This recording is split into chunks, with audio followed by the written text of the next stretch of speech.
First off, if you're watching this video, congratulations.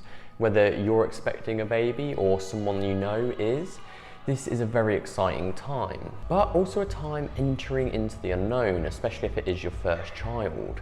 If you're suffering from either back pain or pelvic pain, this is very common and is known as pelvic girdle pain. And this is what we're getting into in this video, starting with why you get it and what exercise you can do to help.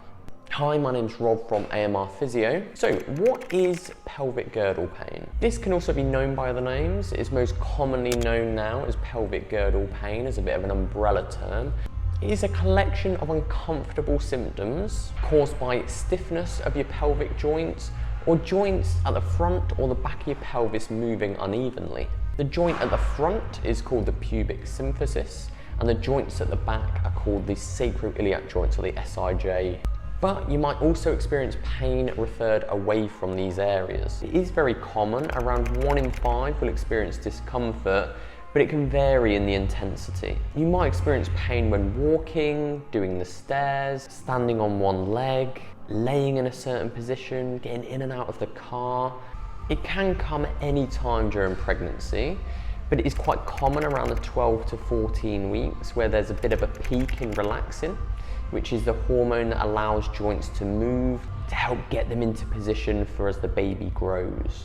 If you are concerned about this pain, then you need to speak to your midwife or women's health team, because it's definitely better to do something about it than just leave it. Before we get into the exercises that help, one of the biggest things you can do to help is change how you do activities to reduce the amount of pain that comes on in the first place. This can include sitting down to get dressed instead of standing on one leg.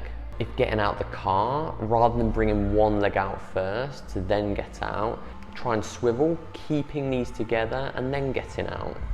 If sleeping, do so on your side with a pillow between your legs. And when getting up, again, working to keep those knees together. And just limit the amount of times you're having to go up and down the stairs. Keeping active is generally better within pain limits. Just limit certain other things such as bending or twisting when having to lift things. Sitting on the floor too much or sitting twisted or cross-legged. Carrying heavy things, vacuuming, carrying something in one hand. Once following that advice, then start introducing some of the exercises. You will need a Swiss ball for some of these exercises. Exercise number 1 is hip rolls. So sitting on the Swiss ball in a comfortable position, you move the ball in circles using your hips, like trying to spin a hula hoop. Let the knees and ankles get involved, but keep shoulders level and feet planted. Reverse in the other direction and repeat.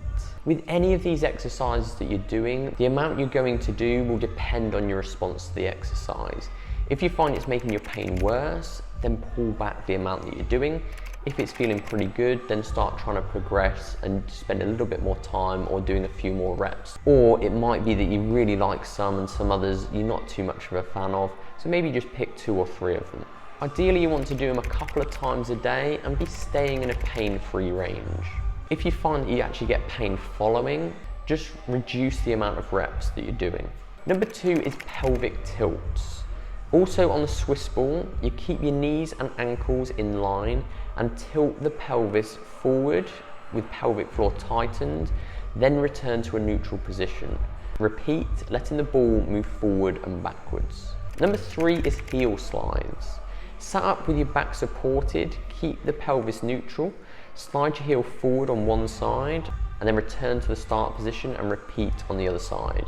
You can make this harder by lifting the heel off the floor when doing it, but go to your most tolerable level. It might involve lifting the heel off at the start of the movement and then using the floor to finish it off. Number 4 is isometric adduction.